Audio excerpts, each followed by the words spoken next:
For all the latest updates, subscribe to News 9. You're watching News 9 digital platform with me, Adarsh. I'm back once again with another trending topic. And of course, the entire country has been worried about one particular thing. That is COVID-19 and the kind of impact it has had. But yes, what's more worrisome is the kind of impact that it has really had on the migrant workers. So in this brief interaction, we'll try and address one question. Where are the migrant workers headed? Ever since the lockdown was imposed, as you know it, the kind of hardships that migrant workers have had to face, their lives have been upended, completely uprooted in the big cities. No source of income, there's no money coming into the household. They barely have any ration to really fend for themselves. And with the kind of situation that the migrant workers are facing, they're all trying to somewhere down the line head back home. But are they really heading back home? That's really the big question, because a lot of these people, in a bid to return back to their hometowns, return back to their natives for a better life, are eventually losing their lives. So why am I speaking about the migrant workers and their crisis today? Well, of course, because of the kind of tragic news that the day started with, of how 24 migrant workers lost their lives in Uttar Pradesh, in Ayodhya, in a bid to reach their hometowns.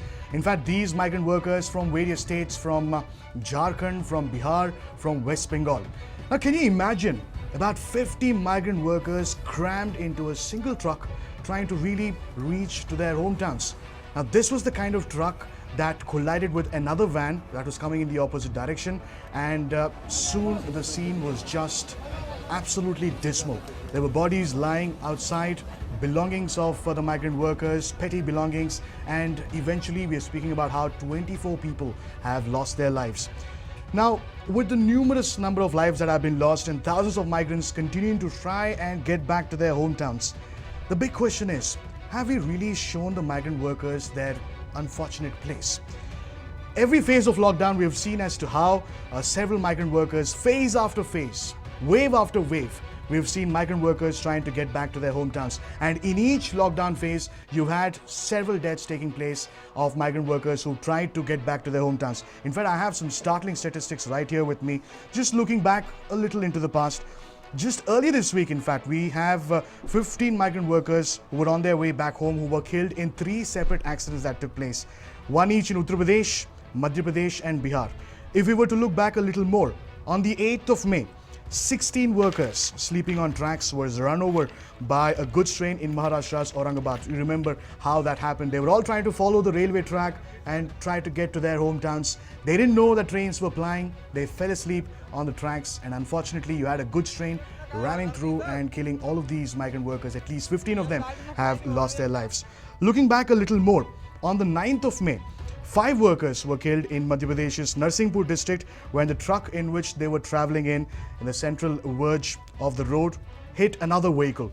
And not just these incidents looking into the immediate past, you had several states police coming out in the open and speaking about how many people who are trying to walk back to their hometowns have suffered injuries. They do not have ration, and you even had situations where a pregnant woman was trying to walk back to her hometown, and in Madhya Pradesh she delivered a baby. With the newborn baby, she had to continue her long walk back home. Now, of course, given the kind of crisis situation that we just spoke about, that the migrant workers are seeing, the more pertinent question is, what has the government done about it? And has the government done something about them? One of the first things that comes to mind when we think about how the government has dealt with the migrant crisis situation is as to how they have gone ahead and launched the Shramik trains that are supposed to take migrant workers back to their hometowns.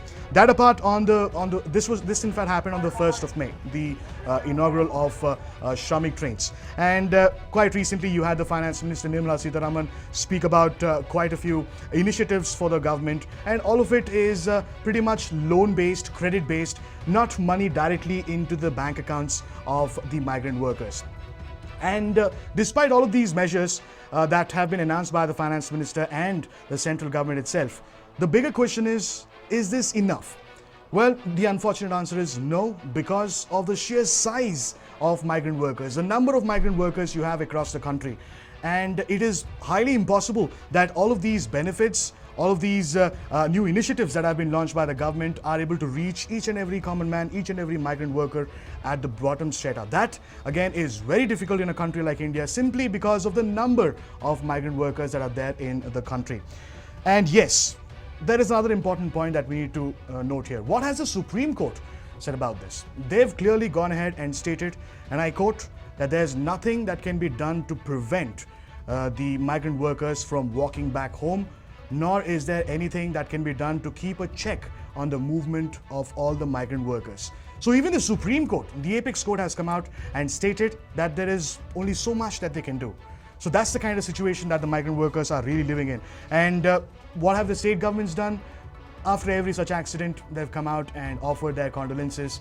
They've said that, they're trying to ensure that these migrant workers are not walking back home. But there is only so much that is being done on the ground. Migrant workers continue to suffer due to lack of ration, due to lack of food. And there's only like so much that the state government can really do on the ground. So the current crisis that we have seen only shows us our place. It in fact is a mirror. It ensures that we get a true reflection of where we stand in terms of how we will be able to deal with another pandemic if it were to strike India going forward. Now, the fundamental question that we're going to try and address is, why is this really happening? Somewhere down the line, the answer is just two words: systemic exclusion. We've somewhere down the line excluded the migrant workers from our overall system. They're not well prepared enough to deal with a crisis situation like this. And as a famous man once said, you give a man a fish, you feed him for the night. You teach him how to fish, you feed him for life. That's really the need on the ground, to equip and to train our migrant workers slightly better in such a way that if in case a crisis situation like this were to arise in the country, God forbid, then the migrant workers are able to fend for themselves. If you like this brief interaction, do ensure that you leave a few comments and do subscribe to News9 Facebook, YouTube and Instagram as well. Many thanks.